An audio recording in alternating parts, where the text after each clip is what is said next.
Então, pessoal, boa noite.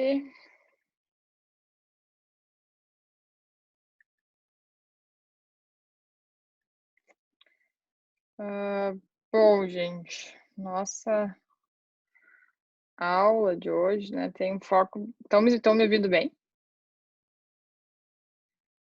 Alguém só dá um sinal, por favor. Sim, Tá, obrigada. Hã, nossa aula de hoje, então, tem um foco bastante em estratégia, né.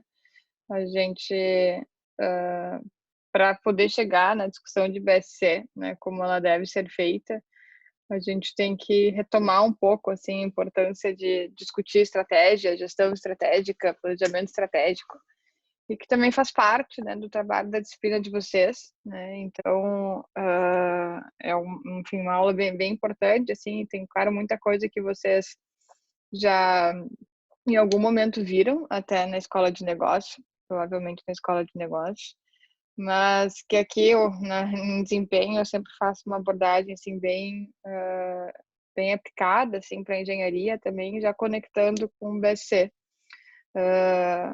Dado que a gente tem uma folga aqui de cronograma, eu vou, então, hoje, na aula de hoje, explorar mais a questão de planejamento estratégico, até para não ficar tão cansativa, é uma aula bastante expositiva, né, e deixar para a próxima a gente entrar com calma no BSC, tá. Então o nosso foco hoje vai ficar aqui em planejamento estratégico, a gente vai discutir no final algumas coisas mais atuais e até, enfim, discutir também um pouquinho de estratégia digital, e deixar para a semana que vem entrar no BSC para ficar um pouquinho menos, né, maçante, ainda mais aqui no nosso modo, online de aula aqui, que fica, né, menos a menos troca, né, do que na sala de aula. Então, pessoal, é uma aula, né, bem falada aqui, né. Peço que vão me interrompendo aí para irem dando suas opiniões, tá, por favor, a ideia é essa, né, mas eu vou ir seguindo aqui. Quando vocês quiserem falar qualquer coisa, só, falem literalmente aqui, né, no Zoom, tá bom? Bom, pessoal, planejamento estratégico, né, é uma questão, né, de extremo valor dentro das empresas, mas ao mesmo tempo muitas vezes negligenciada, né, ou pouco valorizada, né. Pegando aqui a nossa amostra da turma, opa, se a gente, né, entre vocês, né, vamos fazer uma enquete, nunca fiz uma enquete aqui, vamos ver se vai funcionar. Uau, isso vai para outro lugar.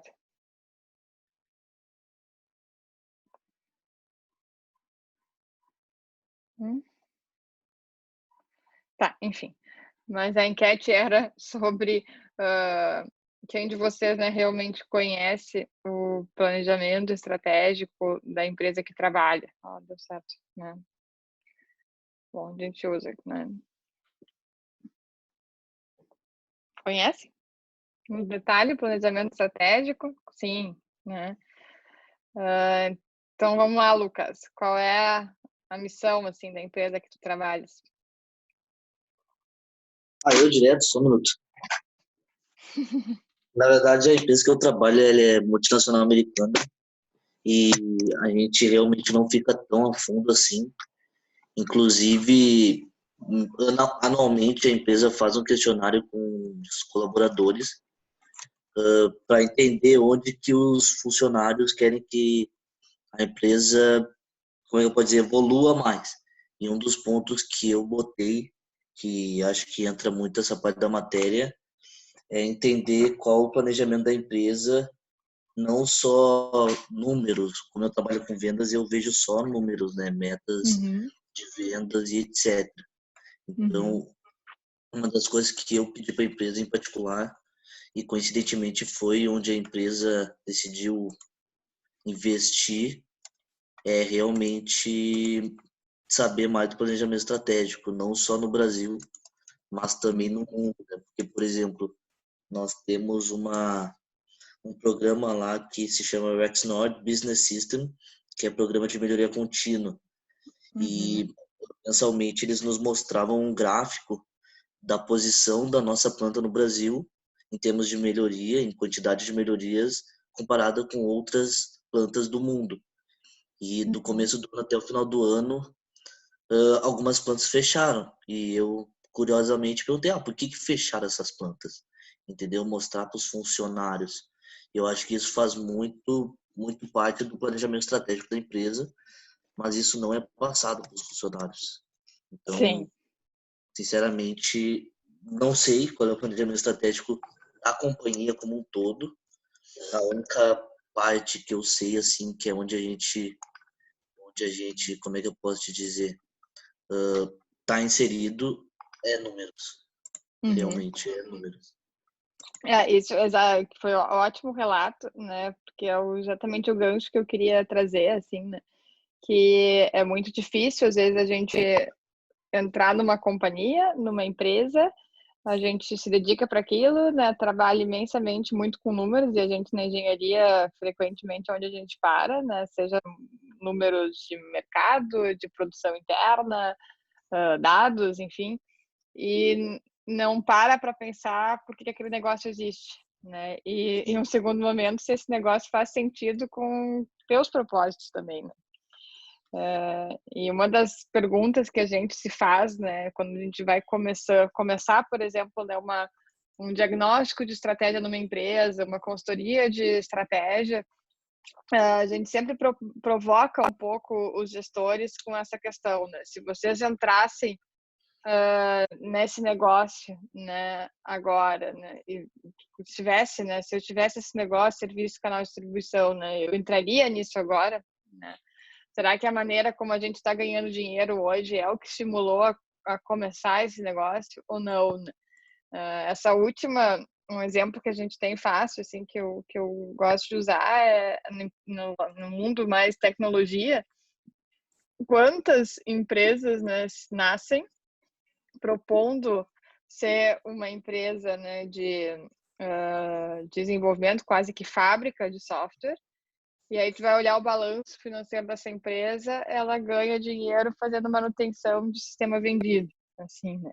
Então ela pouco, na verdade, é uma fábrica, ela é muito mais uma empresa que presta serviço de manutenção, de assistência a sistema das empresas, né?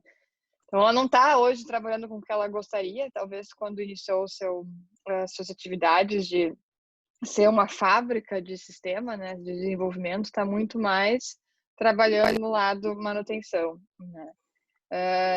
E aí, provavelmente, né, se essa empresa não reviu o planejamento estratégico dela, se a gente for, né, entrar a fundo, todo o delineamento estratégico dela não deve estar concordando com o que ela está fazendo, né?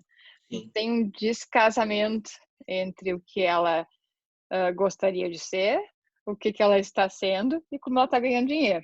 São, são três coisas assim que deveriam ser síncronas, né? Mas na vida real a gente vê muitas vezes que não há uma boa conexão, né? E ao mesmo tempo, em dias de hoje, assim, né, há uma tendência muito grande das empresas buscarem, né, os seus talentos, né? Talento virou a palavra da moda, mas investirem muito na captação de pessoas, né, com boas formações, enfim, pessoas boas, né, para trabalhar, né, nas empresas e fazem isso, né, de diferentes formas. Mas uma das coisas que mais os departamentos de RH acabam de alguma forma instigando, assim, é se a pessoa tem alinhamento com o que aquela empresa é, né? E aí a gente começa a entrar num ciclo vicioso, né? Se a própria empresa não está conseguindo exercer o que ela se propõe a ser, ela contrata pessoas vendendo uma imagem do que ela gostaria de ser, não vai dar boa, né? Vai dar algum momento, vai haver uma desconexão, né? E provavelmente, se vocês olharem para os estágios de vocês, eu arrisco aqui a dizer que todo mundo entrou em alguma empresa ou em algum estágio que passou e tinha uma expectativa, imaginando que a empresa seria o que ela define no papel, entrou lá e viu, né, que na verdade ela era muito diferente do que ela se dizia ser, né? Errei em chutar que todo mundo teve uma experiência assim.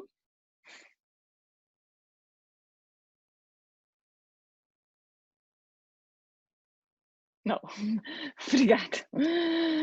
É bastante comum, né. Infelizmente, essa relação entre o que acontece, né, e o que está escrito ainda não é tão forte, né, e principalmente no Brasil, tá.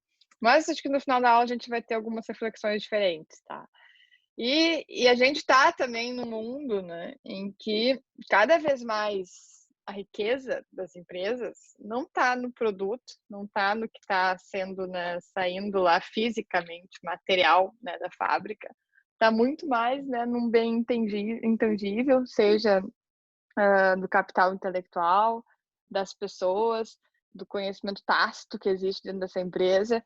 E isso, né, se eu não tenho uma boa amarração estratégica, é muito fácil de eu destruir valor, né. Então, quanto mais, capital, né, intangível eu tenho, quanto mais valor intangível, mais eu tenho que ter uma estratégia que realmente está alinhada com o meu negócio, senão eu perco com muita facilidade esse bem intangível, né. Se a gente pensar em empresas que valem o que vale pela rede de comunicação que tem, pela rede de pessoas. Vamos pegar o Instagram, ou o próprio Facebook é um exemplo ótimo. Quanto o Facebook perdeu de valor no momento que a gente, quanto usuário, começou a se dar conta que ele passou a ser quase que uma rede social comercial. Deixou de ser aquela origem do Facebook. E quando a gente começou a usar o Facebook, eu lembro, era realmente uma rede social de tu te conectar com teus amigos, não tinha propaganda no Facebook. Hoje é muito mais o outro lado, né, muito mais quase uma plataforma de propaganda comercial, do que realmente ser uma plataforma, né, de conexão entre pessoas e círculos de amizade. E o Facebook sofreu bastante, né, por essa migração, mas enfim, tomou seu caminho, segue sendo uma empresa de muito valor, a gente vai falar um pouco dele mais pra frente, mas é importante, né, que essa migração do Facebook para sim, eu preciso gerar receita, eu preciso, né, gerar dinheiro e para isso eu, né, vou me posicionar como também uma plataforma comercial no mercado, que isso seja claro, né, e também não entre em polêmicas como, por exemplo, a eleição americana. O quanto se perdeu de valor do Facebook e ainda se perde, toda vez que ainda, né, tem alguma ação judicial nos Estados Unidos, as ações do Facebook despencam, né, porque ainda está respondendo, né, sobre essa possível, enfim, que já foi parte, né, comprovada, intervenção na eleição americana pela manipulação das pessoas e etc. Então, tu tem ali, em função das pessoas que tu tens, da capacidade tecnológica, da inteligência computacional que tu tem por trás daquela plataforma, um valor enorme, né? E se eu desviar da estratégia a qual eu defini e através dessa estratégia eu captei pessoas, eu me destruo muito rápido. Foi o que aconteceu, né, nesse caso aí do Facebook. Provavelmente nenhum de nós que tem conta no Facebook gostaria de estar sendo influenciado pelo Facebook para votar numa pessoa ou na outra, né? Isso não faria parte da nossa decisão de entrar na rede social, né? A gente entrou na rede social com outro motivo, entendendo ela de outra forma. Então a gente se sente enganado, né, de alguma forma, ao achar, né, que aquilo está me influenciando. E as pessoas são influenciadas, né? A gente sabe disso. Então, umas mais que outras, mas é um problema, né, hoje, do mundo da tecnologia que precisa ser contornado, né? E que está muito associado à estratégia que ela se posiciona perante as pessoas. E o que é, né, estratégia, por definição? Assim, é um tema, então parece assim, num primeiro momento, o pessoal da administração está lá discutindo estratégia não é importante, é um monte de papel, é uma filosofia, mas, né, tentem trabalhar ou fazer uma empresa, formar um novo negócio sem ter um plano estratégico, né. É muito difícil, né, a gente anda à deriva e não anda para lugar nenhum. Então, a estratégia de uma empresa descreve como ela pretende criar valor para os seus acionistas, clientes e cidadãos. Se os ativos intangíveis da organização representam 75% ou mais de seu valor, a formação e a execução da estratégia deve tratar explicitamente da mobilização e alinhamento dos ativos intangíveis. Ou seja, um pouco disso que eu estou usando aí o Facebook como um exemplo, mas se, né, o meu bem intangível está, né, representando a maioria, né, da minha forma de criação de valor, eu tenho que ser muito transparente e, e exercer essa transparência tanto na minha demonstração financeira, se eu sou uma empresa de capital aberto, então eu estou obrigado por lei a apresentar, né, o meu desempenho financeiro, mas também no meu processo, né, de gestão e decisório, que ele seja alinhado, né, com os princípios aos quais eu me propus a ser, quanto negócio, e através dele captei pessoas, captei investidores, e assim por diante, né. Então, no Brasil a gente tem uma série, né, de empresas de capital aberto que se envolveram em grandes escândalos, né, de corrupção, e na época, claro, hoje já passou um pouco assim o auge disso, mas além, né, das empresas perderem muito valor pelo fato de estarem vinculadas a um processo judicial de corrupção, nós, quanto talvez um investidor, né, bem minoritário, pessoa física, quando a gente vai escolher sobre investir numa empresa ou no outra, né, se quem investe na bolsa, mesmo que um pouquinho, a gente pensa que empresa é essa, né? E será que eu quero botar, né, o meu capital, o meu dinheiro, quero ajudar uma empresa que está tão manchada no mercado, né, quanto propósito, assim. Claro que isso é talvez a das últimas instâncias, assim, de impacto real grande, assim, de valor na empresa, mas também, né, de pouquinho em pouquinho, de pessoa física, isso também faz diferença, né? Quando a gente está comprando um papel de uma empresa, a gente está, de alguma forma, né, colaborando com aquele negócio, a gente acredita naquilo, a gente acha que aquilo lá é um negócio potencial, é correto, é humano, enfim, né, cada um com seus princípios, mas isso também conta na hora de captar recursos, captar investimento. Uh, Bom, e há, né, uma grande diferença entre o que é o planejamento estratégico e o que é a gestão estratégica. Como muitas das empresas fazem um planejamento estratégico, mas não fazem uma gestão estratégica. Então a gente faz um planejamento bastante assim, né, uma equipe executiva que lança uma linha, né, condutora para a operação e para a empresa como um todo, mas para que isso entre em prática, isso realmente aconteça na rotina, né, na vida real, essa gestão precisa ser bastante transversal na operação.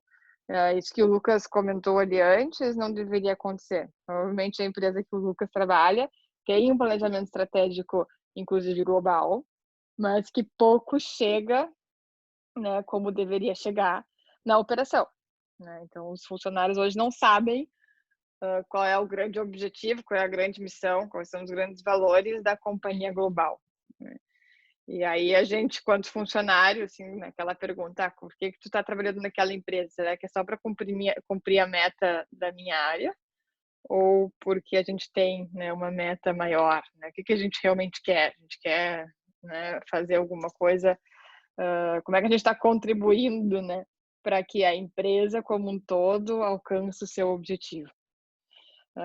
Quando eu falar de BC, eu vou brincar um pouco com vocês sobre esse aspecto, mas será que faz sentido a gente estar trabalhando, né, diariamente num negócio sem saber como o meu trabalho contribui para um objetivo estratégico da empresa? Pode até ser que tu não concorde muito com o objetivo, mas a gente conseguir enxergar a relação do nosso trabalho com o objetivo estratégico da empresa é bastante importante, até para a gente se sentir que sim, meu trabalho é importante, né? Eu estou contribuindo, a gente não é insubstituível, mas sim aquela minha equipe, a minha área é essencial para que a empresa rode ou para contribuir com uma meta e assim por diante, né? Tu te sente parte daquele negócio, né? Tu não te sente só uma coisa, uma atividade a mais, uma coisa que está sendo feita, né? Porque virou rotina da companhia, né? E isso é gestão estratégica, a gente conseguir fazer com que cada estagiário que tenha dentro da empresa, né, com que cada pessoa que trabalhe dentro daquele negócio se enxergue contribuindo para a geração de valor da empresa como um todo. E o que é a visão estratégica? Talvez agora a gente esteja num momento super peculiar, né, de discutir visão estratégica. A gente está numa situação super difícil, Difícil saber o que né, vai acontecer em 1 mês, em 5 meses, em 10 meses, tanto na saúde quanto na economia, né? Então, tu tem uma situação complicada, mas quais são aquelas empresas, né, que vão sair dessa, seja qual for, né, o desfecho que vai acontecer pelo mundo, aquelas, né, que têm uma visão estratégica, né? Eu, enfim, andei brincando aí com os meus alunos, mais até os de pós, que todo mundo tinha que, no final da quarentena, a quarentena tá virando 2 quarentenas já, mas enfim, poder responder o que fizeram, né, ao longo da quarentena. Né, na minha quarentena eu fiz uma revisão sistemática, eu escrevi um artigo, eu li alguma coisa, enfim, né, produzi alguma coisa de valor para a vida. Assim, a gente vai lembrar desse momento o resto da nossa vida, vai poder contar para filho, para neto, né, o que se fez, o que se passou nesse período, com certeza entrou na história do mundo. Mas a minha intenção com eles era um pouco disso, assim, né, da gente, por mais que a situação seja complicada, saber olhar para frente e aproveitar ela para, né, produzir algo que venha a ser de valor para o nosso futuro, assim que esse momento mais conturbado passar, né? Então, é visão estratégica também, a gente saber se reinventar, a gente conseguir entender que mesmo que a gente talvez não consiga estar presencialmente no lugar, a gente pode ter aula, a gente pode fazer exercício, a gente pode aprender, a gente pode estudar, a gente pode produzir, a gente pode se reinventar, né, fazer coisas diferentes. E só que para isso precisa ter, né, essa visão e essa energia, né, de pensar diferente, assim. Então, a visão estratégica, e a gente usa muito o jogo de xadrez, assim, como uma metáfora aqui para discutir visão estratégica, mas quem joga xadrez aqui, eu, enfim, eu gosto bastante de jogo de xadrez, mas a gente tem várias alternativas quando a gente está começando a jogar um jogo de xadrez, e várias, né, sempre vão depender da estratégia que o nosso adversário adota, né? E para quem joga pra caramba, se tu vai jogar com alguém bem, ou que alguém também joga bastante, tu tem uma série de jogadas que tu pode, né, praticar e provavelmente vai ter uma resposta, né, X ou Y do outro lado, e que te abre outras possibilidades, e assim tu vai no ciclo vicioso do jogo de xadrez. Mas se tu sair mal na primeira jogada, tu não consegue exercer, né, a tua visão estratégica de ganhar o jogo. Outra pessoa pode ser melhor e pode ganhar de ti, mas que a relação com o jogo de xadrez aqui é que todos os passos são importantes para ganhar o jogo, né? A gente não pode, para entrar numa competição de xadrez, se tu errar uma jogada, provavelmente tu vai perder o jogo, tu vai perder o campeonato de xadrez. Então, a gente tem que, né, desde o primeiro passo, desde a seleção das pessoas, desde, né, de como é que a gente entra na empresa, como é que a gente se relaciona com os colegas, tudo isso é importante para que a gente cumpra um desejo maior, um objetivo maior, né, de geração de riqueza, de valor de uma companhia. Bom, como fazer, isso aqui é bastante tradicional, né, antigo, mas é sempre bom lembrar, né, de que quando a gente está começando um negócio, né, o que a gente precisa pelo menos, né, tentar organizar num plano para a gente enxergar que negócio é esse. E a gente vive hoje um contexto em que os negócios são muito divergentes, né? Antigamente, os modelos empresariais eram muito mais tradicionais, eram muito mais, bom, o que eu faço? Eu construo, eu tenho um mercado, eu tenho um restaurante. Hoje, né, os modelos de negócios são milhares, né?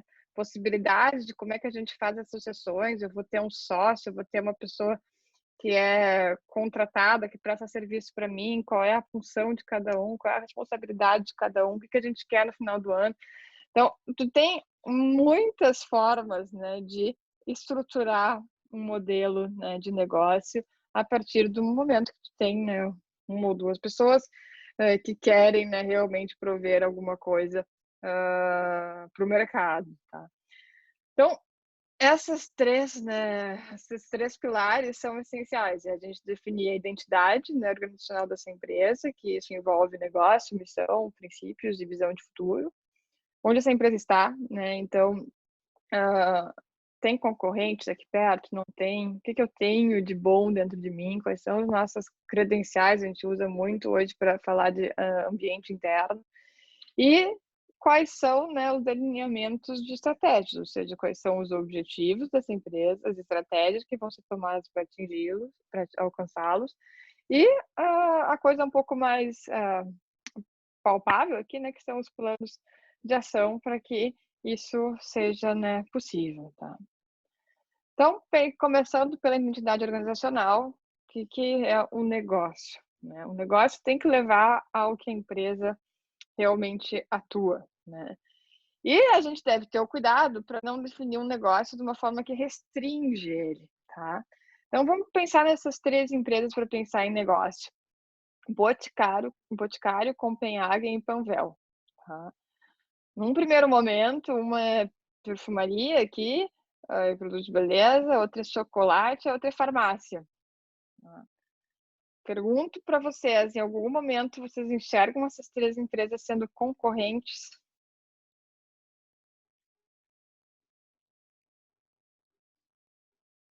Sim, elas podem trabalhar com presentes, kits para aniversários e eventos. Exatamente, né? Eu sou uma que compro bastante lembrança, assim, para, enfim, vou visitar alguém, uma dessas 3 lojas, facilmente, que a primeira que passar no meu caminho vai ser uma que eu vou entrar, né?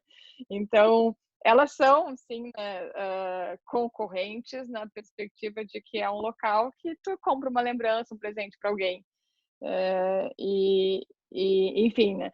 Mas se eu definir o negócio do Boticário como perfumaria, o negócio da Copenhagen como chocolate e o negócio da Panvel como farmácia, eu nunca vou enxergá-las como concorrentes, né? Então a mensagem aqui é que a gente não pode definir o negócio da Panvel como farmácia, né? E não é, né? Enfim, a gente pode olhar lá como é que é a atual, mas a frase clichê é cuidar bem ou tratar bem, enfim, coisa dessa linha. Então, são empresas, apesar de, em um primeiro momento, terem produtos que não são iguais, né, que levam para fins diferentes, numa certa, né, um certo nicho de mercado, elas competem, né, numa mesma faixa de valor, para atender o mesmo fim, e atendem um público, enfim, tanto homem quanto mulher, e entra em qualquer uma dessas 3 lojas para comprar um presente, uma lembrança para alguém.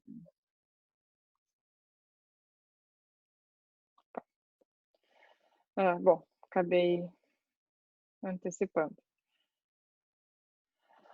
Por outro lado, se eu abro demais, né, a gente, quando eu estava fazendo mestrado, a gente foi até com o Claudião. Claudião é o Cláudio Miller, que é autor desses, do livro, até que é o livro do meio, depois eu vou mostrar para vocês lá no Moodle, tem vários artigos da parte de estratégia, mas a gente foi visitar algumas empresas, né, justamente para discutir essa parte estratégica com elas, uma turma de pós-graduação. E a gente chegou numa empresa, aqui no Rio Grande do Sul, onde estava lá descrito, né, negócio, momentos de satisfação, né? E era uma turma grande, assim, mais meninos que meninas, até acho que era uma das poucas meninas. E aí, todo mundo se deitou, porque pode ser tudo, né? Momento de satisfação. Eu agora penso numa coisa, vocês pensam outra, e individualmente cada um, a mente de cada um é super criativa, né? E não nos leva a negócio nenhum, na verdade, né? Se a gente fizer uma enquete aqui na turma, é bem provável que a gente tenha 11, nós estamos em 11 aqui hoje, 11 respostas diferentes, né? Facilmente a gente alcançaria. E essa empresa aqui é uma vinícola, né? E então o negócio, né, mal definido ou aberto demais, abrangente demais, leva uma ambiguidade, né, de interpretações aqui, que não é também o que a gente quer, né? Então a gente tem que buscar esse equilíbrio entre não fechar demais e não abrir demais, né? E que a pessoa, quando ela leia aquilo, ela entenda, né, o que essa empresa realmente é, tá? Bom, passando para a missão, então, né? O que é, por definição, a missão? É o compromisso que essa empresa tem com a sociedade. Tá? Então, dentro desse negócio, o que ela faz? Né? Por que ela existe? Ela deve estar respondendo essas 3 perguntas, né? O que, né? Então, está associado ao negócio, para quem ela está vendendo isso, como, né? Qual é o diferencial? Está ali, ó, a missão da Panvel, proporcionar saúde e bem-estar às pessoas. Então, no momento que ela coloca essa palavra bem-estar, né, a gente abre aí uma gama de de alternativas, que é, por exemplo, a Ana passando na Panvel para comprar um presente para alguém. Enfim, tu vai gerar um bem-estar, está buscando isso, né? Um segundo exemplo, elaborar produtos de excelência que proporcionam momentos de satisfação, criando vínculos fortes e duradouros com nossos clientes, colaboradores, fornecedores e acionistas. Tá? Leva a alguma coisa específica, assim, né? De novo, essa empresa é a vinícola, né? Então, é vinho, né, pessoal? Ok, agora que eu disse que é vinho, a gente até entende, ok, tem uma certa relação, mas está muito longe da gente pensar em vinho, a não sei que tu realmente seja uma pessoa, né, muito quase um enólogo aí, que valoriza muito vinho na vida. Mas não sendo isso, está longe, né, da gente conseguir olhar para a missão, olhar para a definição do negócio e associar ao produto em si, ao que a empresa faz, né? Princípios e valores, né? Então, o que que são? São padrões profundamente, né, que influenciam os aspectos que a empresa, né, valoriza, tá? Eu, pessoalmente, acho que valores é uma coisa extremamente importante da gente ter consciência, né, entender quando a gente está, por exemplo, né, avaliando se vai aceitar uma proposta de emprego, se vai, né, fazer uma sociedade com algumas pessoas.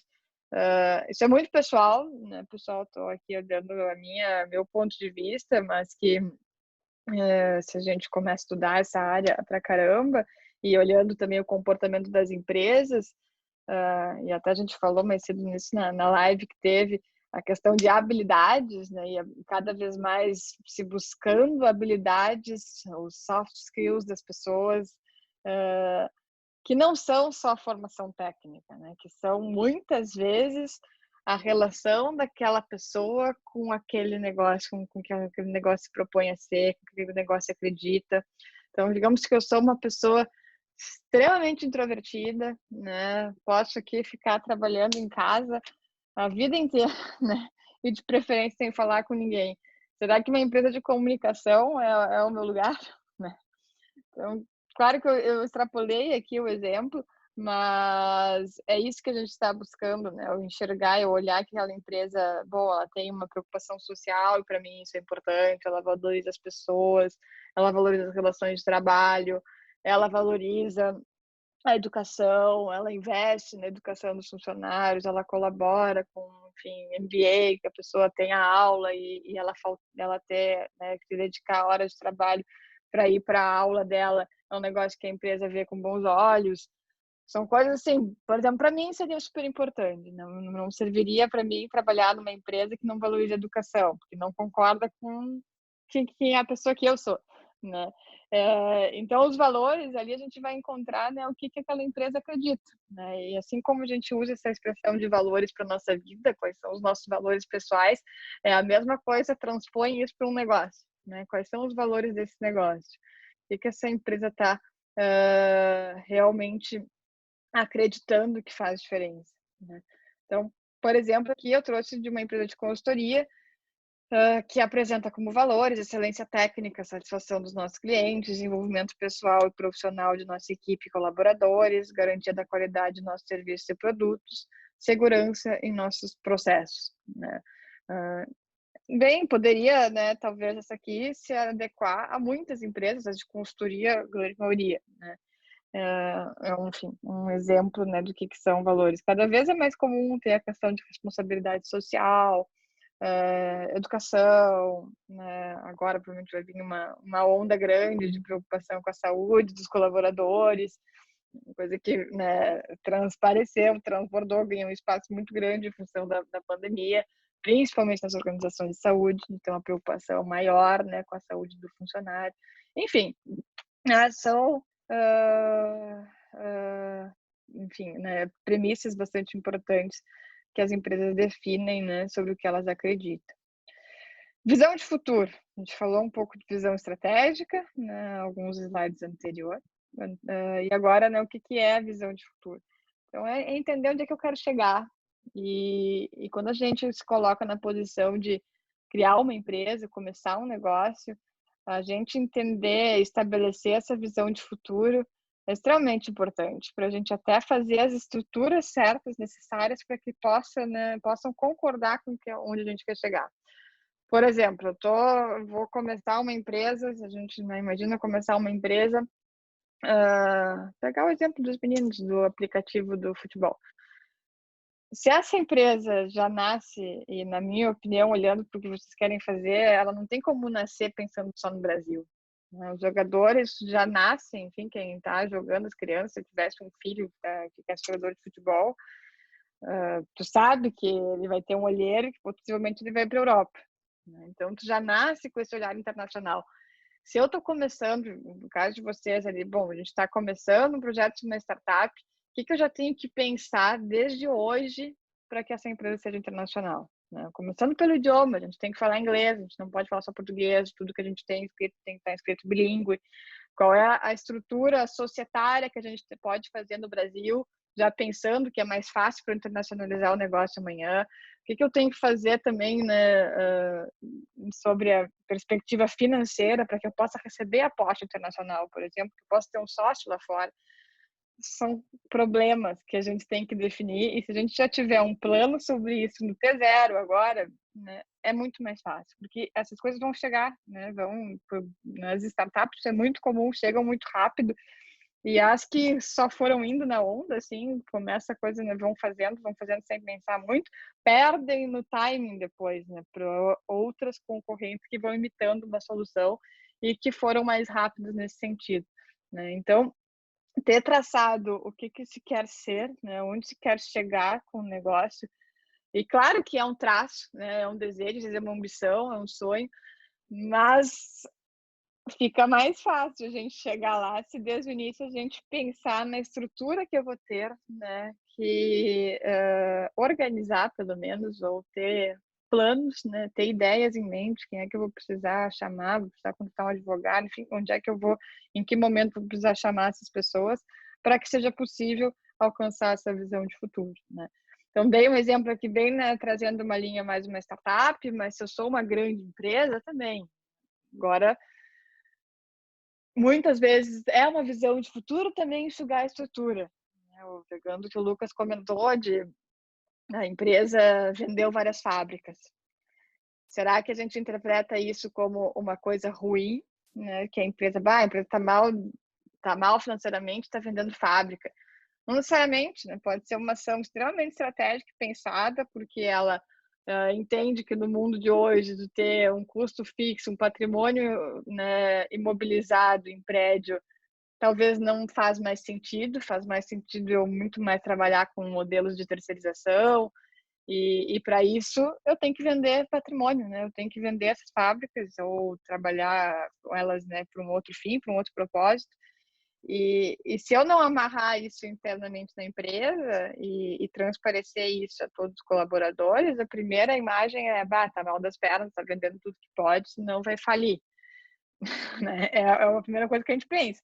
Mas não necessariamente isso é verdade, né? A gente teve aqui a Gerdau há poucos anos, claro que foi numa situação de crise financeira, mas não só isso, né? Ela se reinventou muito, vendeu muitas fábricas no mundo inteiro, e ao mesmo tempo aqui no Brasil sai a família da gestão, vem toda uma gestão, né, de mercado para dentro da empresa, cria toda uma área de inovação e tecnologia dentro da Gerdau. Então, tu tem uma reorganização de empresa que, eventualmente, essa venda, né, de várias estruturas, né, imobilizadas da companhia foi parte dessa, né, previsão estratégica. Eu não sei se foi, não posso afirmar isso, mas, né, é uma possibilidade que sim, né, que sim, ela tenha se reinventado, se realinhado e, né, tá aí seguindo, enfim, né, voltou a crescer e gerar valor quanto negócio, né. Então, sim, a visão de futuro é essencial desde o início, né? Não é só para as empresas grandes, né? Todo mundo tem que ter essa visão de futuro desde o início. Análise do ambiente, e é super importante a gente conseguir se posicionar frente ao mercado externo, frente ao ambiente interno. E como é que a gente cruza isso, né? Então, às vezes, quando a gente está trabalhando com coisas muito específicas, né, ou muito tecnológicas, Vale muito a pena eu pagar muito caro para ter uma pessoa que faz muita diferença, ou pela conexão que ela tem, então, pelo networking que ela representa, ou pelo conhecimento que ela detém. Uma área assim que a gente pode fácil, né, trazer um exemplo disso hoje é bons cientistas de dados. Né? Esses caras, a gente sabe que eles são cobiçados no mercado até não poder mais.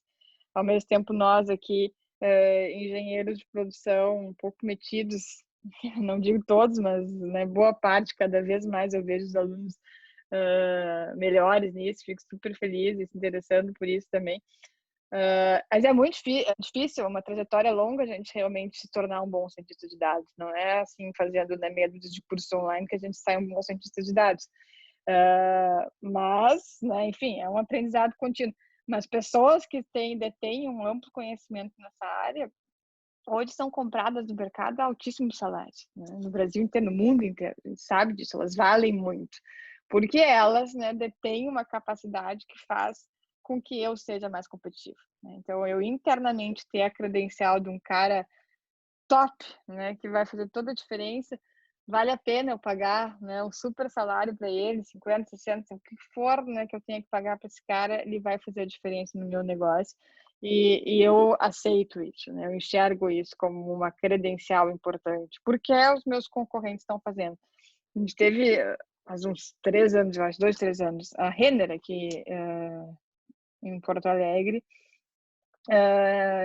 Eu não vou lembrar os números, assim, também tinha muita fofoca sobre os números, mas eles trouxeram um cara da Zara, que foi uma super, né, rodou, assim, o assunto, mas que trouxeram um cara da Zara, assim, um cientista de dados, né, super reconhecido, uma pessoa muito boa, justamente para se ver né, vantagens competitivas até da reorganização das cabides, enfim, dos cabides nas lojas, cores, e tudo baseado né, em dados que eram extraídos até das movimentações das lojas, enfim. A pessoa se pagava né, por conseguir aumentar a venda, enxergando que uma disposição diferente de cores ou de layout de uma loja pode fazer crescer as vendas em 10%, em 20%. Poxa, tu paga o cara em um dia, né, em horas, dependendo da loja que for. Né? Então, conseguir entender né, essas relações e o que eu preciso internamente para ser mais competitivo externamente. Né? Bom, não tem como falar de análise do ambiente externo, né, sem falar de 5 forças de Porter. Né? Então, as 5 forças de Porter traz né, a questão aqui dos produtos substitutos, né, dos clientes, novos entrantes, fornecedores e concorrentes. E como é que a gente se posiciona frente a elas, né? Então, enfim, é clichê, mas até hoje elas fazem bastante sentido, né? Então, não tem por que a gente não abrir as 5 forças de Porter quando a gente está pensando, estipulando um novo negócio. Ambiente externo, né, próximo, tá? Então, o que são oportunidades e ameaças? Né? Então, oportunidades são forças ambientais bastante incontroláveis né, pela empresa, que, se bem aproveitadas, podem trazer umas vantagens competitivas perante os concorrentes. Ameaças, né, forças ambientais incontroláveis pela empresa, que, se não neutralizadas, podem trazer desvantagens competitivas perante os concorrentes. Né? Então, a gente entender oportunidades e ameaças no mercado, às vezes é o que a gente consegue fazer né, para alavancar um negócio. Sejam, né, no primeiro momento, às vezes as ameaças bastante assim, bom, o que eu vou fazer agora, né? Mas saber transformá-las né, em oportunidades de negócio. Talvez agora a gente esteja vivendo um momento que a gente tem que usar ameaças fortes, pesadas, né, mas para se oportunizar de alguma forma. Né? Vou pegar uma coisa bem direta, né? Querendo ou não, o governo brasileiro está baixando taxas de juros, né? Como há muito tempo não se tinha taxas de juros tão baixas. Tá relativamente fácil para quem tem né, alguma folga de capital pegar dinheiro do banco, literalmente, né? Bom, será que se eu tenho né, fôlego, se eu tenho gás, não é um bom momento de eu fazer aquele investimento que a gente estava segurando, que a gente né, não estava né, levando adiante? Agora tá fácil a gente conseguir o dinheiro, uma baixa taxa de juros. Então, claro que cada contexto é um contexto, mas é fazer esse tipo, né, de uso das ameaças de uma forma, né, que eu me oportunize. Na área de empreendedorismo, a gente costuma dizer, né, que é das maiores, nas crises, nas dificuldades, é que saem as grandes soluções e a gente está continuamente empreendendo. Na palestra da semana passada, acho que foi super bacana nesse sentido, né? A gente ouviu de um CEO o como se usou uma dificuldade do mercado financeiro brasileiro para se criar uma solução, né, milionária hoje na Bolsa de Valores americana. Bom, uma coisa que é bastante usada, né, uma ferramenta muito usada para fazer essa análise de ambiente externo é o diagrama de Slack, que é antigo, mas super bom também. Tem umas 5 forças de Porter, coisas que estão há décadas aí na nossa frente e que merecem continuar sendo usadas, né? Porque elas realmente são simples, fáceis e nos geram uma informação bem importante, né, para a orientação do negócio. Né? Então, o que é a matriz de Slack? Na verdade, ela cruza, né, dentro de uma estrutura matricial. A gente identifica, então, né, quais são fatores que são menos importantes, que se me qualificam, que são ganhadores de pedido, e o quanto eu tô, né, em relação aos meus concorrentes, né? Então, se eu tenho um fator que é ganhador de pedido de ser melhor, né, eu tô na zona maravilhosa, todo mundo vai me querer, né? A não ser que meu preço seja muito alto. Por exemplo, agora, é uma coisa bem simples, mas a internet, né? Aquela empresa entre os nossos provedores aí de internet que tem o melhor desempenho, que não cai tanto, que, né, tem maior estabilidade e segurança, hoje, uau, né? Estou pedindo para instalar amanhã na minha casa, né? Dada a circunstância, é um fator, né, ganhador de pedidos extremamente importante, porque as pessoas estão completamente dependentes, né, da internet para trabalhar, para se comunicar, para N coisas, né? Por outro lado, né, se eu tenho um fator, né, que é ganhador de pedido e eu estou pior que os meus concorrentes, eu entro numa zona, né, bastante perigosa, né, bastante vermelha, porque eu vou perder mercado. Né? A não ser que eu tenha um preço muito mais barato, mas como é que eu faço, né, essa conta fechar? Né? Então, a matriz de Slack serve para a gente se posicionar à frente aos outros, né, e identificar aqueles fatores que eu posso, né, investir, ser diferente, redesenhar, né, melhorar. Enfim, só uma forma diferente de enxergar a mesma matriz, né, mas é a mesma ideia, né? Agora, olhando para si, né, o que eu tenho de bom, né, o que eu tenho de fraqueza. Então, quais são meus pontos fortes, né, quais são os meus diferenciais, o que me faz, né, alavancar uma vantagem competitiva sobre os concorrentes. E, por outro lado, o que me destrói. Onde é que eu estou pior, por que eu estou perdendo mercado, por que eu estou perdendo, né, em preço, quais são as minhas fraquezas que eu preciso retrabalhar, né, para voltar a conseguir competir no mercado. Tá? A partir disso, né, a gente entra, então, nos delineamentos estratégicos, né? Então, elas vão, né, o que são esses delineamentos, né? São ações estratégicas que vão permitir que a gente realmente cumpra a missão, né? E que ao cumprir a missão, a gente também, ao longo do tempo, vai se aproximando da nossa visão de futuro. Então, eu não posso ter uma missão que não esteja alinhada com a visão. Então, eu tenho que estar com esse olhar sempre de que cada passo, né, que eu estou dando hoje está contribuindo para que eu me aproxime da minha visão de futuro. Né? Eu tenho que estar enxergando essa melhoria ou esse crescimento gradativo, né, para que eu realmente chegue aonde eu gostaria, né, de chegar em um certo momento da vida da empresa, do ciclo de vida da empresa. Só acho que alguém está com o microfone aí ligado com uma interferência. Deixa eu ver quem. Mas depende, né? Tem que ver se ele tem experiência.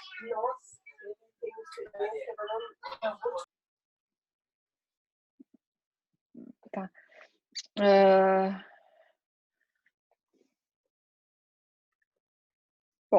voltando só aqui.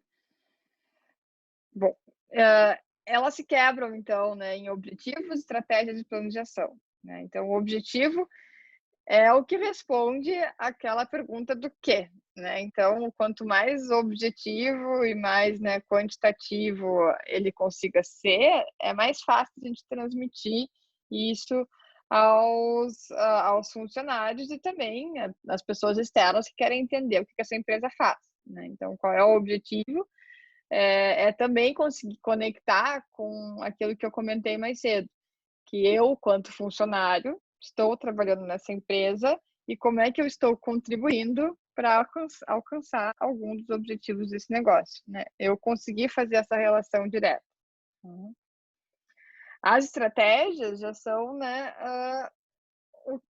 como, né, por onde, como a gente vai alcançar esses objetivos. Então, eu tenho um objetivo de ser uma empresa que venha a retransformar o sistema de saúde do Brasil. Bom, é super audacioso.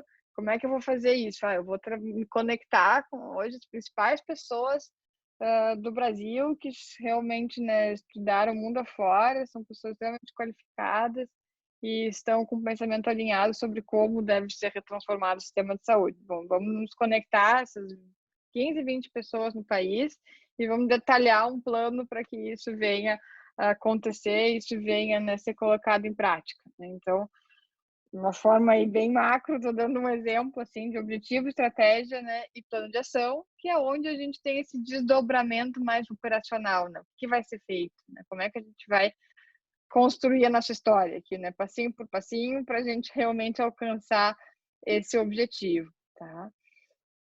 Uma das ferramentas muito usada para a gente desdobrar estratégias também é conhecida de vocês, também é antiga, mas também segue sendo, né, algo simples, fácil, visual, que merece ser usado, né? Não tem por que ficar guardado na gaveta só porque é antigo, ela segue aquela velha história, não tem por que reinventar a roda, né? São coisas que são boas, né, funcionais e bem, né, úteis, né, para essa discussão de estratégia nas companhias. Mas o que a SWOT, né, nos permite cruzar?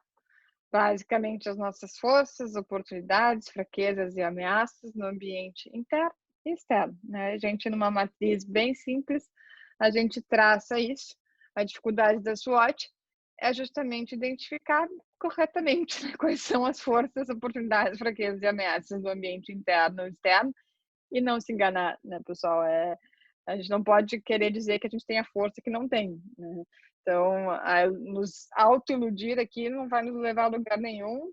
O único lugar que pode nos levar é uma falência mais recente do que a gente imaginava, né? E os planos de ação, finalmente, né, são aqueles que realmente vão se desdobrar, então, como a gente vai alcançar essa nossa estratégia, né? Então, uma das ferramentas muito usadas para plano de ação é o 5W2H. Então, o que, onde, por quê, quem, quando, como e quanto vai custar, né? São perguntas bem objetivas, não tão fáceis de ser bem respondidas, mas que, se completas, nos permitem, né, em uma matriz de Excel, enxergar o que está sendo feito, por quem é o responsável, quando vai estar pronto, quanto está custando, o que está sendo aplicado de metodologia, né, para resolver esse problema. Várias ramificações do 5WH, tem muita empresa que, né, simplifica ele, não usa o how much, não usa o how, né, fica no 5W, né, alternativas de, né, mas com certeza ele completo vai dar mais trabalho, mas gera, né, uma informação mais precisa para a gestão, principalmente, nos gera medidas, né, nos gera informações importantes para que a gente consiga gerir o acompanhamento de uma ação, né? E isso tudo, né, se conecta bastante com outra coisa que vocês também já conhecem, que é um ciclo PDCA, né? Então, como é que a gente conecta os nossos objetivos, estratégias e planos de ação com a rotina, né, de fazer isso acontecer, né? De realmente chegar no final do exercício, entender que algo que foi planejado lá no início do ano fiscal foi, né, desenvolvido, né, permitiu um controle, e eu consegui medir o que foi feito e que hoje, né, se converte numa ação, né? E é muito importante quando a gente trabalha com ciclos do PDCA, é trabalhar com o ciclo, né? O ciclo remete que ele comece e termine, comece e termine. E que é muito comum esse ciclo parar na metade aqui, né? A gente planeja e faz, e fica fazendo coisas que não precisam ser feitas. Brincadeira, mas o grande ponto aqui de um PDCA que funciona é eu conseguir mostrar que funciona. É o que a gente chama aqui de check, mas que seria o nosso indicador para mostrar que sim, eu tive resultado, isso foi bom, isso gerou melhoria, isso gerou redução de custos, isso gerou aumento de receita, isso gerou satisfação dos funcionários, enfim, né? Isso gerou o que e quanto, né? Então, se eu não checar o que eu planejei e fiz, vou fazer por fazer, por fazer, por fazer. Volto de novo à pergunta, né? Como o trabalho de vocês hoje está conectado com a definição, com o objetivo que a empresa que vocês trabalham detém, né? Então, se vocês não enxergam essa relação, vocês estão fazendo algo, se estressando, cansando. E aí? Eu tinha um chefe que sempre perguntava para mim, dizia, and so on. Enquanto eu não respondesse o and so, que ele gostaria de ouvir, a gente não saía da reunião, né? Então, em outras palavras, a gente estava sempre buscando, né, e aí, como é que a gente mede, né? Como é que a gente realmente está mostrando que toda essa criação, né, e a gente trabalhava muito com projetos, uma coisa mais inovativa, assim, enfim, desenvolvimento de novos produtos, novos métodos, como isso realmente está gerando algum valor, né? Então, eu preciso medir isso, né? Eu preciso mostrar isso num indicador, numa medida para a companhia. Ops, trancou. Estamos falando de estratégia, né, pessoal? A gente não tem como falar estratégia e não só falar, mas exercer estratégia, né? Entender estratégia sem ler sobre estratégia. A gente está aqui, eu estou dando aula para vocês, é uma aula que eu pessoalmente, um assunto que eu gosto bastante e me empolgo aí, mas vocês não vão, né? Por melhor que eu possa ser, ou melhor professor que vocês possam ter estratégia, ninguém vai realmente materializar, entender o que significa estratégia sem realmente ler esses conteúdos de estratégia na íntegra, né? Então, é uma recomendação assim de leitura. Acho que todo engenheiro de produção deve ler, principalmente todo engenheiro de produção que almeja um cargo de gestão, né? Acho que para quem almeja cargo de gestão são leituras obrigatórias de cabeceira para serem lidas várias vezes na vida. E precisam ler várias vezes na vida, elas vão ser sempre diferentes. Sempre vão ser, até pela maturidade que a gente vai adquirindo, elas vão ser lidas e interpretadas, né, com problemas que vão mudando, com ciclos que vão mudando, com posturas das empresas que vão mudando. Então, é importante, né, que a gente dedique um tempo e, mesmo que vocês não queiram fazer agora, salvem, né? Eu deixei todas essas que eu vou mostrar aqui estão lá no Moodle de vocês, um compilado de coisas, né, bem assim seminais da área de estratégia. Se vocês não quiserem ler agora, salvem aí no computador de vocês, no drive de vocês. Um dia, talvez, né, faça sentido e vai ser importante, né? Pode fazer a diferença, né? Um livro que é de cabeceira, que a gente deve ler várias vezes na vida, é o Oceano Azul, né? Uma linha, né, de pensar estratégia, né? Então, né? Então põe na fila aí, Lucas, né? O próximo a ser lido aí. Mas é um livro bem seminal, bem famoso, simples, fácil de ler, né? E desses que se a gente ler 10 vezes, a gente vai conseguir resolver 10 problemas diferentes, provavelmente pegando algum insight diferente, né, sobre ele, tá? Então, basicamente, né, ele define essa curva de valor, né, uma criação de uma nova curva de valor com esses 4 princípios, né, de enxergar o que eu posso reduzir, né, o que eu posso né, diminuindo em termos de desperdício e tornar o meu processo mais padronizado. O que eu deveria criar, né, para me tornar mais competitivo, né, para me tornar mais eficiente? O que eu devo levantar, né, para tornar a minha indústria mais padronizada, meu serviço mais padronizado, e o que eu devo eliminar realmente, né, para ser mais eficiente, né, para ser mais competitivo, né. Agora, por exemplo, a gente está, as coisas que está se discutindo muito, assim, se vendo literalmente, dentro do assunto da vez aí, que é sistema de saúde e assistência, enfim, a população. De repente, parece que as pessoas não precisam mais de pronto-socorro, né? Ou não precisam mais de emergência. A gente está vendo aí as emergências, né, com baixíssima ocupação. Claro que tem uma parcela da população que está morrendo em casa, isso é muito triste, com medo de ir para o hospital, mas também tem uma boa parte da população que não está indo e iria por fazer coisas que não precisaria ir para um centro hospitalar, né? Que poderiam ser resolvidas no posto de saúde, e que acabam, né, pegando 2, 3 ônibus e vindo para um centro de alta complexidade. Isso é puramente desperdício, né? Não, né, talvez no mundo aqui pós-Covid isso se consiga ser eliminado, eu acho que é muito forte, mas reduzido, né? Pensando em sistema de saúde estadual, assim, que a gente vê, pô, chega em Porto Alegre paciente do estado inteiro, e se passe a melhor, talvez, né, dimensionar os pacientes que realmente têm que ser transportados, tem custo, para onde os pacientes têm que ir, como é que é a educação da população sobre para onde eu vou, né? Então, a gente mesmo, quanto cidadão, se a gente tiver um ataque cardíaco, um AVC, quem de nós aqui, dos nossos 14 que estamos na sala, quem sabe o que fazer? Não precisa responder, só para pensar, mas são perguntas que a gente deveria responder se a gente quer saber responder, né? Se a gente quer contribuir para um sistema mais eficiente. É da nossa responsabilidade também saber, né, como conduzir se a gente tem um evento como esse, ou nosso pai, nossa mãe, nossa avó, nossos avós, enfim, a gente tomar a ação certa quanto cidadão também ajuda. Então, enfim, é uma das coisas que a gente está vendo, assim, um exemplo bem direto, e que tem a ver com pensar a estratégia, né? Quando é que começa isso? Começa em a gente educar a população, começa a gente entender, desenhar um sistema que se conecte, né? Que consiga transmitir informação, que consiga, né, ser eficiente. Então, tem uma série de etapas, né, que precisam ser pensadas antes dele simplesmente funcionar, né? Se eu abro e só funciona, eu vou ficar fazendo, né, não necessariamente gerando valor quanto negócio, ou no caso de um serviço para a sociedade, gerando valor para a sociedade.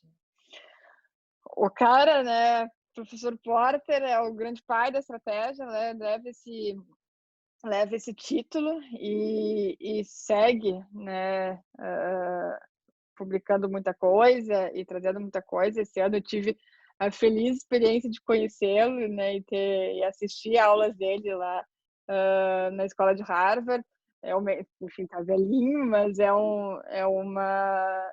realmente uma coisa muito especial a gente ouvir dele, né, ele falando sobre estratégia e sabendo, né, de toda a história que ele tem e como ele também vai mudando ao longo, né, da trajetória. O último livro dele lançou agora, eu não li ainda, mas deve estar super interessante, que justamente discute a política americana, né? Conceitos de estratégia aplicados à política americana. E ele escreve esse livro junto, ele é bastante republicano, e ele escreve junto com uma outra professora bastante democrática, né? Então deve ser uma discussão bem interessante, mas estão aqui, né, nesse slide, a gente já falou das 5 forças de Porter, mas algumas, né, das literaturas, assim, que eu pessoalmente gosto bastante e que acho que são, né, bem interessantes, assim, até para o nosso olhar em engenharia, né? Dentro dessa área de estratégia tem muita literatura, assim, que é bastante mais conceitual. Por exemplo, 5 forças de Porter é um negócio, assim, muito mais, né, fundamental, né, e conceitual, mas tem uma linha que a gente entra mais forte, que a gente, né, vai falar muito semana que vem, que é a medição disso, né? É como controlar isso, como criar sistemas de avaliação de desempenho, de indicadores, de medir performance, de medir competitividade, e aí a gente contribui muito, né, quanto engenheiro de produção, a nossa visão sistêmica, a nossa capacidade de matemática é muito boa, né, para ser usada desde que a gente entenda a estratégia, né? Se a gente não entender, a gente vai querer fazer um monte de cálculo desnecessário, né? E aí vai gerar aquele monte de indicador que não leva a lugar nenhum. Então, a gente precisa passar, né, por essa educação base, assim, de, né, tomar essa baliza de formação e estratégia para poder gerar bons indicadores, né? E é uma função que não só, enfim, na engenharia de produção, vários estagiários e várias pessoas assim recém-formadas, é uma função que eu acompanho aí os alunos são muito procurados, né, para trabalhar com estruturação de indicadores, desenvolvimento de sistemas de desempenho das empresas, vários de vocês, né? E se vocês não souberem, né, fazer essa relação, não só tipo estruturar a parte matemática de, né, cálculo de indicadores, mas conseguir enxergar quais são os indicadores que importam, né, a gente não vai conseguir ser bom, né? A gente vai fazer um trabalho mediano, né? E a gente não quer fazer um trabalho mediano, a gente quer fazer um trabalho que realmente faça diferença, né? Então a gente tem que ter esse jogo de cintura e claro que a gente vai aprendendo, né, continuamente e cada empresa é diferente e situações vão mudando, mas ao longo da vida a gente tem que ter essa preocupação de ter mais capacidade, né, mais facilidade de identificar medidas que importam, né? Quais são aqueles indicadores que fazem sentido, que são importantes para aquela empresa, né, que são importantes para um certo tipo de serviço. Né? Então, essa busca a gente só consegue se a gente entender bem a estratégia, né? Porque senão a gente vai medir indicadores que nada tem a ver com o que aquela empresa quer ser, né? E aí, de novo, né? Isso não faz sentido nenhum, tá? Então, tá aqui, né, no material de vocês e... Opa! Deixa eu só abrir aqui. Lá no site deles, eles têm...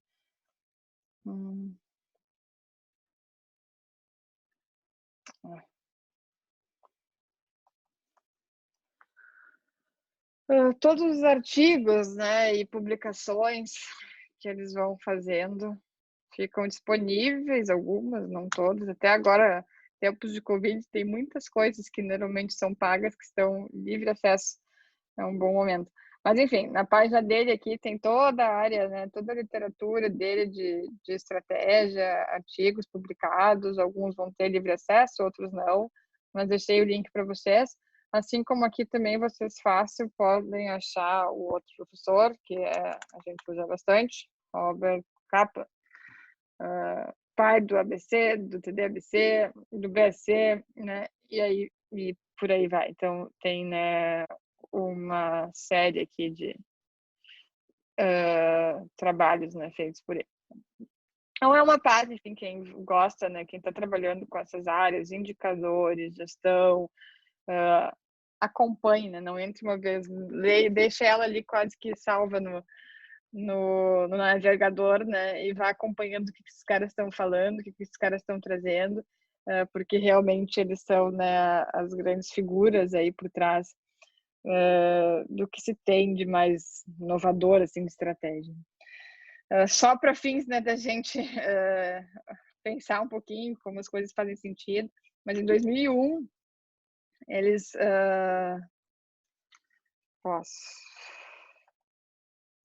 eles publicaram um artigo falando sobre como a estratégia ia mudar o mundo, né? Desculpa, como a internet ia mudar o mundo. Seria uma espécie de cadeia de valor da internet, né? E é super bacana ler esse artigo hoje, né? Porque é basicamente a gente fazer né, principalmente a nossa geração, conseguir olhar para trás, né, e ver as coisas acontecendo, né? Então, também é um exercício legal para ver que o que eles estão hoje escrevendo, provavelmente a gente daqui a 10 anos, 20 anos, vai olhar para trás e né, realmente os caras acertaram, talvez 90% das coisas que eles trouxeram, né? E aqui ele fala muito, né, sobre as operações, como ia passar a ser diferente o controle das operações, coisas que hoje para a gente é comum, tipo o uso de RFID, próprio código de barra, são coisas, né, que para a gente parecem simples, mas em 2001 vão fazer a volta, né? Era uma coisa, uau, né? Vai se transformar. Uso de voz, uso de painéis de controle, de sistemas de monitoramento de estoque entre, né, a produção e o fornecedor. Todas essas coisas que hoje para a gente parecem, né, super comuns, na época não eram, né, e eles fazem todo esse panorama. Então, a outra leitura bacana, assim, de ser feita com esse ponto de vista, assim, né, de entender o que vem pela frente. Bom, e alguns exemplos aqui, né, bem atuais para a gente fazer uma discussão assim de final aqui de aula de hoje. Mas Google, né, pessoal? Qual é a missão? Né? Organizar as informações do mundo para que sejam universalmente acessíveis e úteis para todos, né? E a pergunta que eu faço para vocês, faz sentido com o que o Google é ou não faz sentido com o que o Google é?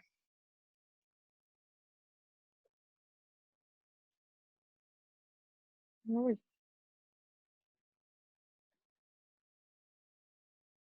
E aí? Ninguém tem uma opinião sobre o Google? Eu, pessoalmente, tenho dificuldade de viver sem o Google, então para mim faz bastante sentido.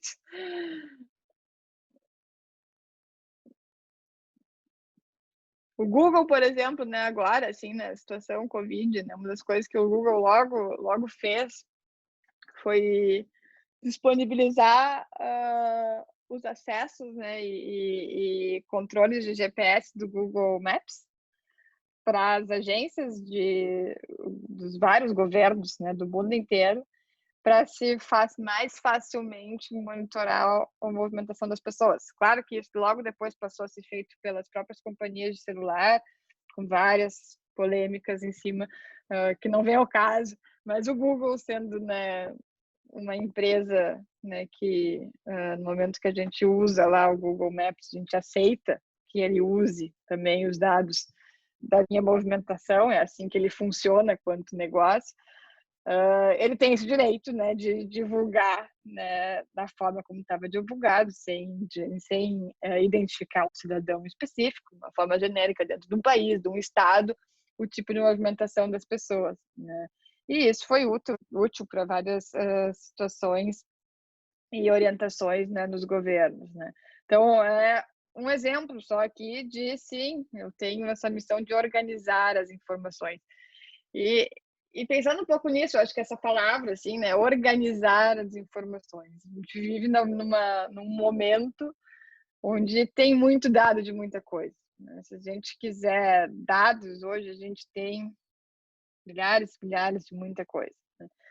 O grande segredo e o grande valor, eu já falei antes, de um bom cientista de dados é conseguir bem organizar esses dados e gerar informações que fazem sentido, né, que podem ser lidas, entendidas, podem ser acessadas, né, pela população e que a população use para fazer alguma coisa boa, né? Seria o propósito. Nem sempre usam para fazer coisa boa e aí começam os vários outros problemas, mas a intenção, né, seria essa, né? E chama atenção aqui e isso de todas as empresas que eu vou trazer aqui nos próximos slides, que ele tem, né, uma tendência muito grande com essa linha, assim, né, de melhorar a vida das pessoas, valorizar a vida das pessoas, reter talentos, né? Opa, eu cliquei numa coisa aqui. Buscar as pessoas, né, corretas para se trabalhar, né, com ela. Histórias, contam histórias. Logo vem a parte das carreiras do Google, os locais do Google, os escritórios do Google. Enfim, né, é muito voltado, né, para que as pessoas se sintam, né, valorizadas e tenham uma acessibilidade muito fácil. Eu acho que eu contei já essa história para vocês. Eu estive lá no Google, na Califórnia, e uma das coisas que era, enfim, bem chamava muito atenção, chama muito atenção quando você está lá, é a acessibilidade que se tem, né? Tu anda por tudo, né? Realmente por tudo. Tu come a comida que tu quiser do mundo inteiro, tu joga o jogo que tu quiser do mundo inteiro, tu entra em qualquer escritório, em qualquer sala, e é tudo livre, né? Tu não tem senha para nada, tu vai andando por aquilo, com exceção do quarto andar onde fica, né, de um prédio específico onde fica a diretoria, e tu te sente naquele mundo Google, assim, né? Um negócio quase que, né, as pessoas levam suas famílias, porque tem o pai trabalha no Google, ele tem direito de levar a esposa, os filhos para estarem lá, enfim, almoçando, jantando, jogando, fazendo o que quiser. Então, tu tem quase que um mundo paralelo chamado, né, o universo lá Googleplex. Mas tu sente, né? Eu quero dizer que se sente essa liberdade, assim, essa acessibilidade, que é o que eu brinco, assim, quando eu estive lá, eu brincava, é exatamente o que a gente procura quando a gente entra no Google, né? A gente quer que o mundo se abra, a gente quer achar uma informação e a partir dela, enfim, fazer alguma coisa. E lá tu sente exatamente essa relação, assim, de muita abertura. Completamente oposto, né, o campus da Apple, por exemplo, né, e a Apple, nesse sentido, é o contrário, né, então também estive na Apple, e para eu conseguir visitar a Apple, eu tive que ser convidada por um gerente, não podia ser ninguém com nenhum cargo abaixo, eu tive que fazer um cadastro uma semana antes, eu sou cliente Apple, então eu tinha que ter o meu usuário, e eles tinham que saber que eu era uma cliente Apple. Eu cheguei lá, tinha que cadastrar minha digital. Só podia entrar em meia dúzia de lugares, assim, que são os campos, uma parte aberta de convivência, assim, do complexo. E para cada porta que se passava, só se passava com a digital do gerente que estava comigo. Então, é completamente o oposto. Mas também, fazendo, né, uma relação, assim, eu sou, você sabe, eu sou mega usuária de Apple. E uma das coisas que me faz comprar bastante Apple e gostar da Apple é a segurança que a Apple me proporciona. E tu sente isso lá também, assim, aquele ambiente tu te sente extremamente seguro lá dentro, né? Tu vê que as pessoas têm uma preocupação com a segurança, com transmitir informação enorme. E eles, quanto empresa também, assim, é conhecido quanto o modelo de gestão que eles têm, que às vezes eu, Ana, reporto para um chefe João e, em certo momento, sou convidada a trabalhar no desenvolvimento da nova câmera de um novo iPhone. Chefe João não tem nada a ver com a câmera do iPhone. Meu chefe João não pode saber o que eu estou fazendo para a câmera do iPhone, né? Eu estou sendo, né, emprestada, digamos, para um outro chefe. E no máximo o chefe João pode saber que eu estou trabalhando 5 horas, né, por semana para a câmera do iPhone, mas o que eu estou fazendo ele não pode sonhar, né? Então, internamente tem uma segurança de projeto, de desenvolvimento de tecnologia gigante, né? Os próprios profissionais, assim, liberação de... Apple, não posso, pelo menos não devo, né, por uma recomendação estratégica da empresa, colocar lá no meu LinkedIn que eu sou um desenvolvedor da Apple. Né? Isso é uma coisa que vai contra a sugestão, né, que a empresa tem perante os funcionários. Por quê? Porque ao colocar 100 caras, né, do mundo inteiro vão bater na minha porta e vão pagar o dobro do meu salário, né, para me comprar. Então, tudo isso faz parte, né, desse ambiente que a gente está falando. Né? E são empresas extremamente valiosas, numa área, né, correlata, claro, com funções diferentes, mas áreas, né, de alta tecnologia e modelos de gestão, perfis de pessoas completamente diferentes. A gente começa a conviver com pessoas que trabalham no Google, trabalham na Apple, duas cabeças, né, duas vertentes completamente distintas, assim. Então, tu sente isso, né, ao estar lá, ao conviver com essas pessoas. Amazon, né? E aí, uma outra, enfim, Amazon, nas talvez maiores crescimentos aí que a gente tem enquanto empresa de tecnologia nos últimos anos. E 4 princípios, né? Tu entra lá no site da Amazon, vou abrir ele aqui, e vem direto, assim, né? Então, muita obsessão, né, pelo consumidor, focar muito mais no que o consumidor quer do que se preocupar com os concorrentes. É uma alternativa, né? Uma paixão pela invenção, né? Um comprometimento com excelência e um pensamento de longo prazo, né? Por mais que a gente esteja falando aí de uma empresa que puramente está falando de novas tecnologias disruptivas, ela está sempre pensando na frente, né? E a gente acompanhando um pouco o que já aconteceu e o que ela já fez, sim, né, ela lança com modelos de negócio à frente dos outros, né? Não é por acaso, né? Então, talvez o que, né, puxa muito é de entender essa necessidade do consumidor antes de qualquer um, né? Esse foco que ela se define aqui como fortemente no consumidor e conseguir ter excelência, né, para executar isso, excelência e capital para executar isso, né? E chama atenção, né, quando a gente entra lá no About aqui da Amazon.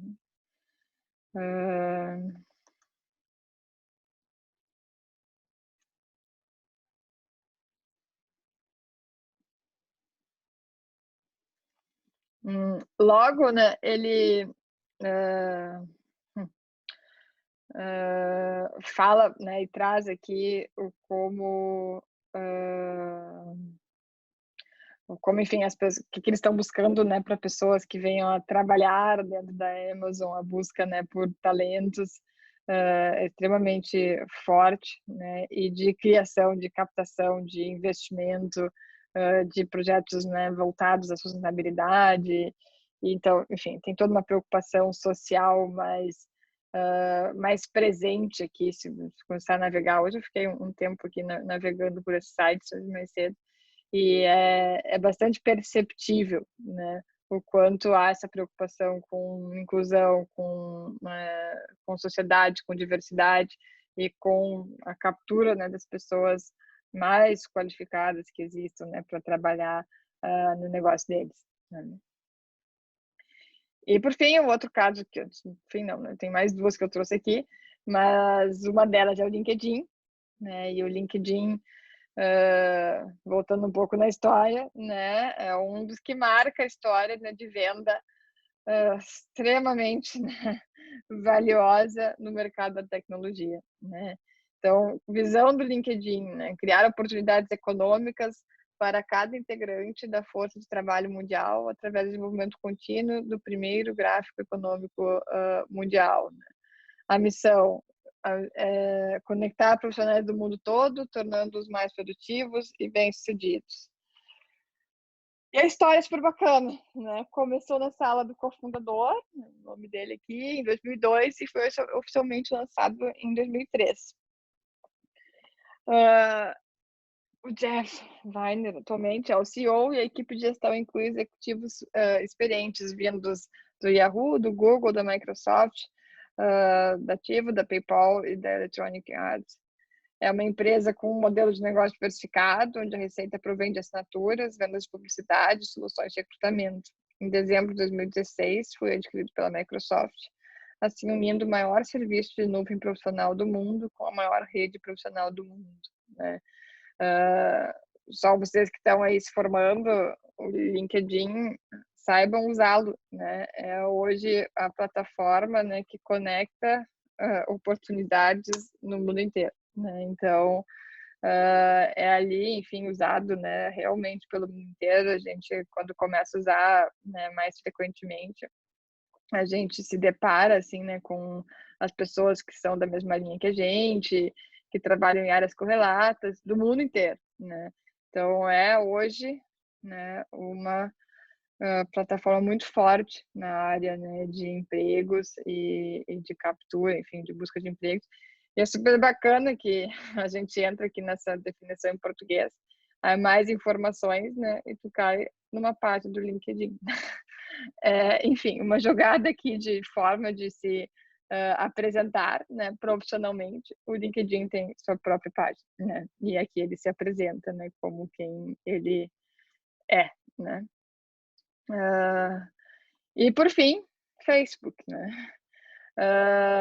Então, quanto, né, definição, né, o que ela quer ser, é dar então à população esse poder, né, de construir uma comunidade, né, e fazer o mundo mais próximo juntos, né? Então, enfim, definição, uma tradução literal não ótima na língua portuguesa, mas eu acho que a gente entende a mensagem, né, de, sim, fazer o mundo talvez mais um mundo mais próximo, né? Um mundo menor através da conexão online.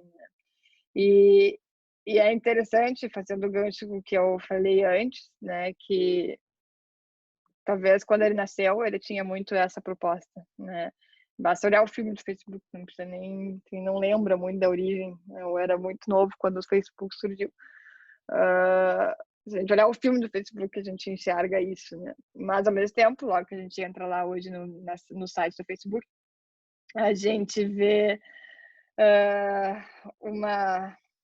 uma intenção deles de mostrar muito o quanto eles geram de negócio, né? E quanto que eles realmente estão contribuindo para que as empresas façam negócio, né? Que as pessoas façam negócio e que isso gere, né, uma riqueza grande para o mundo inteiro.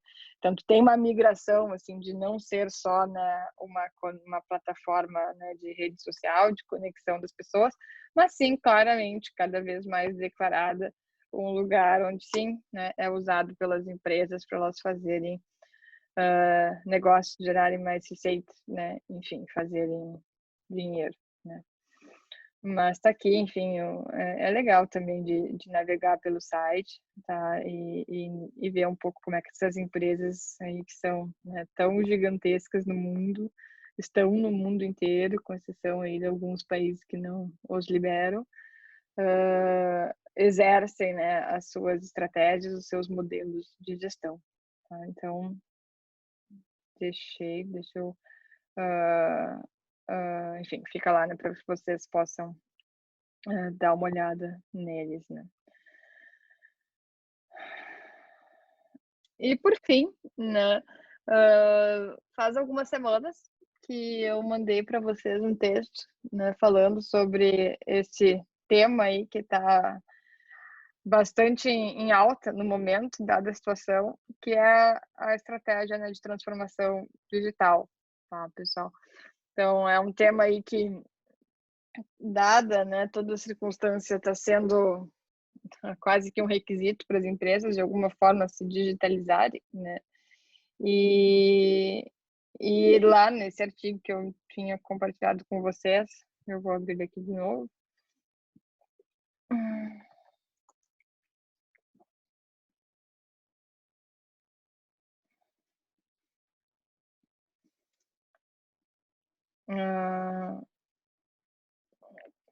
Ela define praticamente, e até, enfim, quem quiser ouvir o artigo, eles têm a opção de esse é só quase um podcast do artigo.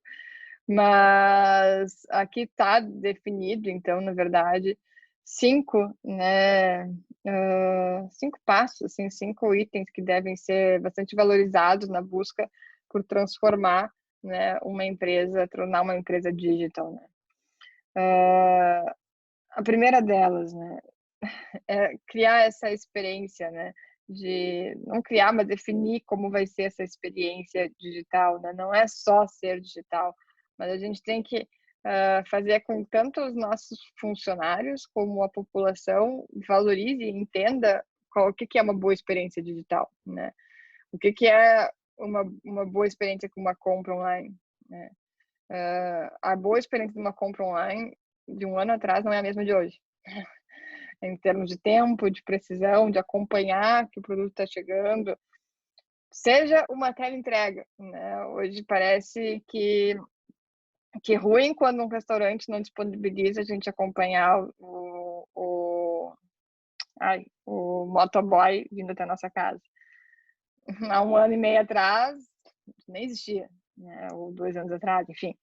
Então, essa experiência digital, ela se transforma muito rápido, né? Ela é muito ágil e eu, quanto empresa, tenho que acompanhar ela, e eu só acompanho ela se eu entender quais são as necessidades ou os desejos da população, né? Volta um pouco para aquilo que a gente falou ali da Amazon, no foco, e antes de pensar no concorrente, pensar em que eu posso fazer para deixar o meu consumidor ainda mais feliz, né? E eu vou dar o passo na frente.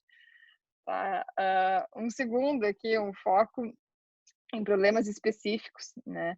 E a partir desse foco em problemas específicos, entender que tipo de desfecho, né, ou de medidas de progresso devem ser medidas, né? Então, botei aqui entre parênteses dizendo telemedicina, né? Também é um assunto aí que está em auge. Telemedicina esperando, né? Qual é o meu objetivo com esse serviço de telemedicina? Fazer consulta, fazer diagnóstico, fazer uma triagem, né, para ver se o paciente tem que ir a um hospital. São serviços completamente distintos, né? E eu tenho que entender qual é o meu foco para que eu possa ter bons indicadores, né? De novo, volta um pouco ao que eu estava falando antes. Se eu só sair fazendo indicadores, eu não vou medir nada, né, no final da história. Então, é entender a especificidade para conseguir fazer boas medições, né? Identificar, né, a sua competição, né? E conseguir lidar, né, com que tipo de competição que a gente tem, né, em tal cenário. Por exemplo, né, o mundo digital no Brasil é difícil comparar o nível do mundo digital que a gente tem nos Estados Unidos. A gente está sempre um passo atrás nesse sentido, assim, de como a população como um todo já aderiu ao mundo digital, né? Eu lembro quando eu fiz meu doutorado, foi em 2017, eu passei um tempo na Califórnia, e a pessoa que mais trabalhava comigo, ela praticamente ia para o escritório lá em Stanford uma vez por semana, né? O resto do tempo ela trabalhava praticamente só de casa, o tempo inteiro como a gente está trabalhando agora, né? Realmente, né, conectada com o mundo inteiro. Uma pessoa que trabalhava muito conectada com a Europa e vários fusos horários. E tá, é uma coisa simples, né, mas que não é tão presente na nossa vida, né? Agora está sendo mais, talvez nos últimos anos, assim, ok, algumas pessoas já trabalhavam mais de casa, mas uma coisa muito, né, ainda incipiente, assim. E lá, enfim, ela era uma, mas de uma forma geral, a empresa toda, apesar de ter um escritório enorme, maravilhoso, de bom, todo tecnológico, trabalhava muito mais de casa do que dentro do escritório. A procura, né, por plataformas, né? Não deve ser o primeiro foco, né? Plataforma para fazer a tua operação ser digital tem N alternativas, né? O mais difícil não é a plataforma, a capacidade tecnológica, mas é sim conseguir reestruturar a nossa cultura de empresa para conseguir bem usar essa plataforma na tecnologia. Tá? E, por fim, né, aprender um pouco com as falhas, né? Então, é um ciclo contínuo de aprendizado e ao mesmo tempo que as coisas avançam muito rápido, a gente também vai aprendendo continuamente, melhorando continuamente, né, a forma de conseguir digitalizar a nossa operação quando, né, ela realmente é possível, né? Tem coisas que nunca vão ser digitalizadas, uma fábrica vai seguir sendo a fábrica, e eu vou seguir tendo, né, pessoas trabalhando na fábrica, matéria-prima rodando, a coisa sendo produzida. Talvez parte, né, de todo o apoio para que a fábrica rode não precise estar lá pessoalmente no chão de fábrica, né? Possa estar muito mais controlando por drones, por, né, controles digitais e tornar, assim, né, a capacidade de controle mais eficiente, né? Algo, né, super importante é que tem que se cuidar, né, com esse payoff, assim, né, de transformar uma organização, torná-la digital, né, que o ótimo é inimigo do bom, né, talvez numa boa expressão portuguesa, a gente costuma usar esse provérbio, mas existem, né, coisas, né, extremamente grandiosas, mas que custam caro, né, e que às vezes estão fora do nosso alcance, né? Então a gente tem que ir também entendendo o quanto a gente, quanto empresa, consegue absorver, não só pelo investimento financeiro, mas pela nossa capacidade até de conhecimento de uso, né? Essas empresas, o Google, por exemplo, né, é uma empresa que tem uma capacidade interna de desenvolvimento de algoritmos de inteligência artificial, anos-luz da grande maioria das empresas de tecnologia. Mas eles têm muitas das coisas que hoje eles talvez já conseguiriam fazer, nós não estamos prontos para aceitar, né? A gente tem que ser submetido a isso de uma forma gradativa, né? Senão é demais para a gente, né? Então, a gente também tem que saber o quanto o meu cliente está disposto a ser tratado de uma forma digital. Eu não posso mudar da noite para o dia, né? E isso leva tempo, né? Leva uma construção que tem que ser pensada, que tem que ser, né, traçada de uma forma bem estratégica.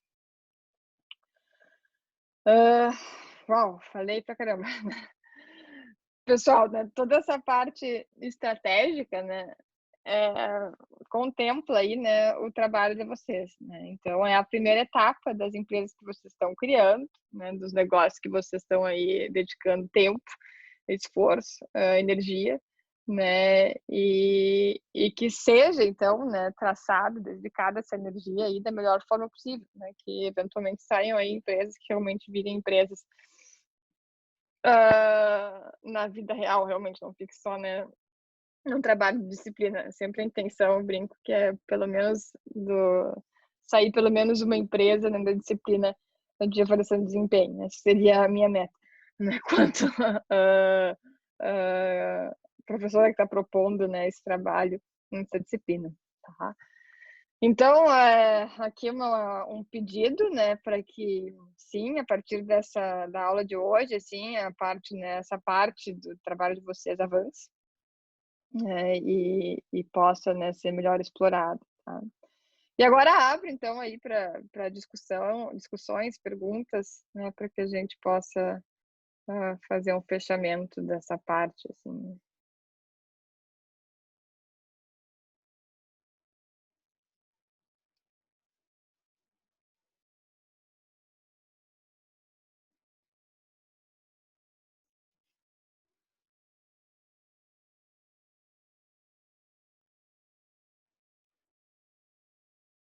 E aí ninguém para dar um comentário, fazer algum palpite sobre a discussão de estratégia? Vem o que a gente falou aqui ao longo da aula, as empresas que trabalham, não vem?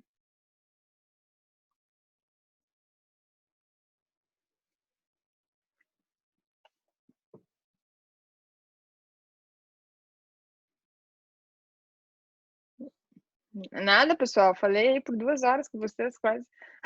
Um monólogo.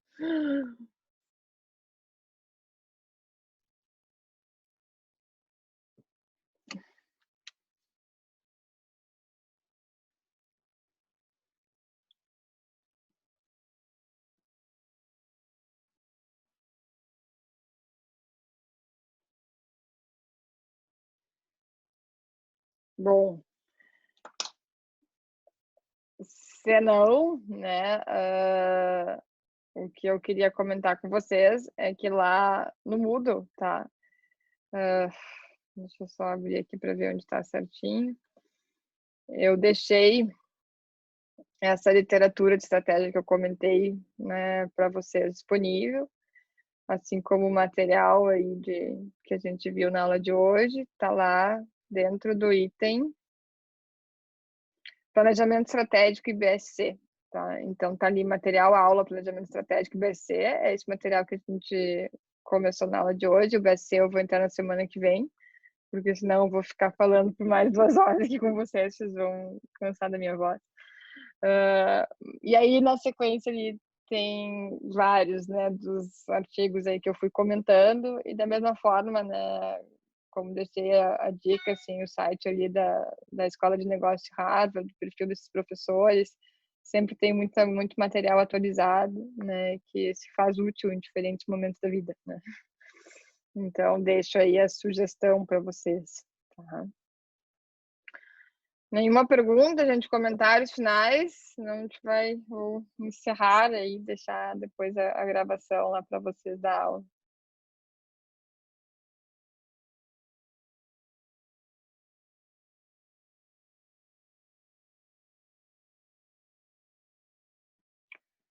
Então tá, gente, obrigada então aí pela atenção de todos, né? Uma boa noite, um bom final de semana. E semana que vem aí avançamos então pro BSC, tá? E não deixem aí de ir fazendo os trabalhos, né, pessoal? É um trabalho bem legal e esse semestre aqui vai ser dinâmica a nossa apresentação via Zoom aí. Vamos ver como é que vai funcionar. Tá bom? Um abraço aí, gente. Bom final de semana.